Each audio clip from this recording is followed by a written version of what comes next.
Get ready for the only sports show that gives you the edge. The Edge is brought to you by Rudo's Golf for all your golfing needs with 2 locations, West Ocean City and Rehoboth. Geico, 15 minutes could save you 15% or more on car insurance. And by Ocean Downs Racetrack, we set the pace. Now here's The Edge.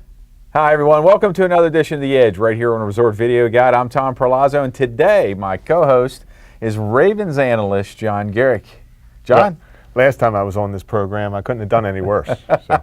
Well, we duly noted that, and but you have a chance to redeem yourself, and we're going to talk a little bit NFL football. We had some great games this past weekend. We'll talk a little bit about the Ravens. We got 2 segments to do that, and then you can make your actual Super Bowl pick. Just do the opposite. I actually did that, and I lost my butt this weekend myself. So I was 2-0 last week, but I wasn't on the air. So. Oh, okay. All right. I was 0-4. That's usually the case. But the stallion down in Tampa, Florida, he phoned in the picks, but they were no good. So don't go to the Stallion.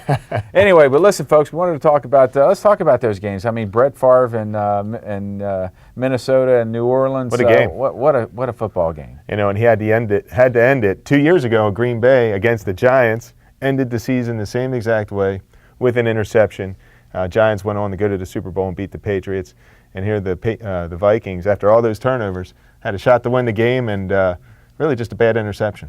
Yeah, it was a bad throw. And I kind of heard the best description of that thing. They got in the last couple of 30, 40 seconds of the game, and all of a sudden, Brett's moving along, everything seems to be fine, and the team kind of fumbles a little bit. They had 12 players on the field, or whatever, and then all of a sudden, I think he takes over thinking, I got to win this football game. It's the only way I got to do it. Made a bad pass. And he had 5 or 10 yards to run to get back in the field goal range after that penalty, and just can't win them all, I guess, but it's just ironic now to see what happens with the Brett Favre saga. The story, starts already of whether he's going to retire or not. Is his last throw going to be an interception that prevents his team from the Super Bowl? So. Well, I tell you, that's a tough pill to swallow. I know he's sick, and I was sick.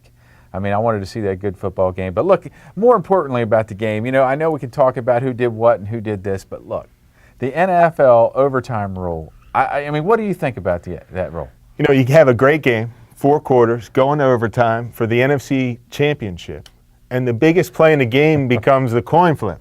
There's just something wrong with that. So. Yeah, I think that's a horrible rule. I mean, college seems to have it right, but we're going to talk a little bit more about that in the next segment, so hang with us, folks. We'll be right back. Hey, amigos, it's time to go to La Hacienda. Yeehaw! Yeah, plenty of free parking here too, eh? La Hacienda, Ocean City's favorite place for enchiladas, burritos, fajitas, and the best margaritas in town. So amigos, come join our fiesta. La Hacienda, 80th Street and Coastal Highway, Ocean City's best Mexican restaurant.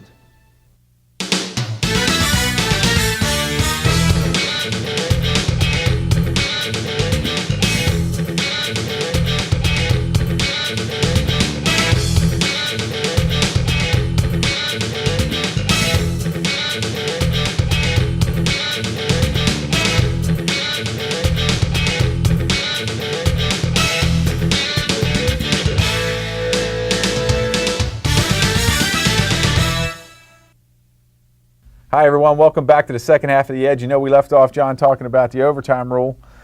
I personally think that's a ridiculous rule, even though, I probably came out on the right side of the coin a few times, but I think both teams should have an opportunity to have possession of the ball, or they should play a quarter like they do in basketball. Yeah, I like either one of those. I mean, I don't necessarily like the college rule, even though that is better than what the NFL has. But kick it off and either play a reduced quarter, or if a team goes down and score, then kick it off. And each team should have a chance in overtime to win a game. Yeah, hopefully that'll be a debated topic. But look, hey, let's talk about Peyton Manning and the Colts again. Is he the best ever or what? This guy seems to come up and score big every opportunity, and it's going to be a great Super Bowl between the Colts and the Saints. Number 1 and 2 teams all year long, number 1 seeds out of both conferences.